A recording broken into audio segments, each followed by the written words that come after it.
बच्चों अब हम करने वाले हैं मेंटल मैथ कक्षा 7 का एक नया अध्याय। ठीक है, अध्याय जो हम करने वाले हो 11। ठीक है, परिमाप और क्षेत्रफल।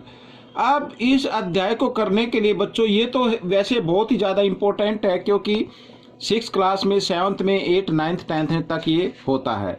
और मैं हूँ हरी सर और आप देख रहे हैं मेरा YouTube channel maths with Hari sir. तो जो बच्चे पहली बार देख रहे हैं मैं उनसे रिक्वेस्ट करता हूँ प्लीज़ वो मेरे चैनल को सब्सक्राइब कर दें, साथ ही बेल आइकन को क्लिक कर दें। हाँ, यहाँ पर हम जो करने वाले हैं वो देख रहे हैं अध्याय 11 परिमाप और क्षेत्रफल। इसके बारे में मैं आपको थोड़ा सा पहले बता देना चाहता हूँ। वो ये देखिए, यहाँ पर पहले हम कुछ फॉर्मूले याद कर लेते हैं। ठीक है, सबसे पहले मान लीजिए आयत है, आयत जिसकी सम्मुख भुजाएं बराबर होती हैं। ठीक है, ये आयत इस तरीके से फिगर होती है आयत। ठीक है, अब अगर हमें आयत का क्षेत्रफल निकालना है, आयत का क्षेत्रफल निकालना है तो क्या होगा, लंबाई गुणा चौड़ाई। ये फॉर्मूला आपको यूज करना है, प्रयोग करना है। ठीक है, लंबाई गुणा चौड़ाई। अगर आयत का परिमाप निकालना है, ठीक है, परिमाप निकालना है यानी ये चारों भुजाओं की लंबाई। ठीक है, ये देख रहे हैं टोटल। मान लीजिए आप यहाँ हैं, यहाँ से चलना शुरू करते हैं, फिर इधर जाते हैं, फिर इधर, फिर इधर, वो होता है चारों तरफ की टोटल लंबाई परिमाप। तो परिमाप ज्ञात करना है। अगर आपको फॉर्मूला नहीं भी आता है तो आप चारों भुजाओं को जमा कर दीजिए, या आयत का एक फॉर्मूला होता है 2 ब्रैकेट, ठीक है, लंबाई जमा चौड़ाई, यानी लंबाई चौड़ाई को जमा करके आप 2 से गुणा कर दीजिए। ठीक है, ये हो गया। अब वर्ग को ले लेते हैं, वर्ग। तो वर्ग का क्षेत्रफल क्या होता है, वर्ग का क्षेत्रफल जिसकी सभी भुजाएं बराबर होती है। यहाँ पर ये देखो इस तरीके से मैं बनाने की कोशिश कर रहा हूँ, इस तरीके से। ठीक है, वर्ग जिसका सभी भुजाएं बराबर होती है, तो वर्ग का क्षेत्रफल होता है भुजा गुणा भुजा। ठीक है बच्चों, भुजा गुणा भुजा ये। अब वर्ग का परिमाप, वर्ग का परिमाप, तो वर्ग का परिमाप होगा 4 गुणा भुजा। ठीक है बच्चों, ये याद रखना आपको। समझ में आया।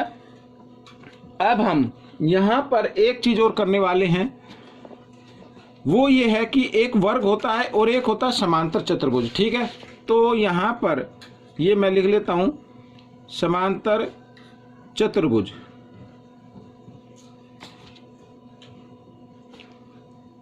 का क्षेत्रफल। आइए इसकी भी आकृति बना लेते हैं इस तरीके से, थोड़ा सा ये ऐसे होगा, ऐसे।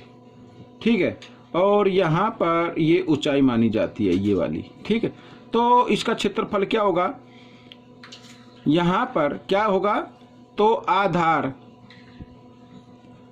गुणा ऊंचाई, ये इसका क्षेत्रफल होगा। आधार, ये आधार और ये ऊंचाई। ठीक है, और समांतर चतुर्भुज का परिमाप, परिमाप चारों भुजाओं का योग, चारों भुजाओं का योग। अब मैंने इसमें ये क्यों नहीं लिखा जैसे इसमें लिखा ये 4 गुणा भुजा, क्योंकि समांतर चतुर्भुज में पता नहीं होगा कि ये जो ये वाली भुजा है, ठीक है ना, और ये भुजा ये अलग अलग है या एक जैसी है, क्योंकि एक जैसी भी हो सकती हैं, अलग अलग भी हो सकती हैं। अब इसके बाद आता है बच्चों यहाँ पर वृत्त। ठीक है, जिसे सर्कल बोलते हैं, इस तरीके से। अब वृत्त की परिधि, परिधि का मतलब जिसे हम परिमाप भी बोलते हैं, यानी यहाँ ऐसा कोई प्लॉट और आप ऐसे चलना शुरू करें तो ये, तो इसका यहाँ पर ये बिंदु होता है, सेंटर होता है, केंद्र, और ये एक त्रिज्या होती है। ठीक है, जिसे आप कुछ भी नाम दे सकते हैं, ए ओ नाम दे सकते हैं इसे। तो वृत्त की परिधि, तो परिधि ज्ञात करने का फॉर्मूला होता है बच्चों 2 पाई आर। ठीक है, आर का मतलब त्रिज्या से है, पाई का मतलब 22/7 से है। अगर यहाँ पर व्यास दिया हुआ है, यहाँ पर क्या दिया हुआ है, व्यास, तो पाई डी, डी मीन्स डायमीटर होता है, जिसको हिंदी में व्यास बोलते हैं। इस फॉर्मूले से भी हम इसको कर सकते हैं।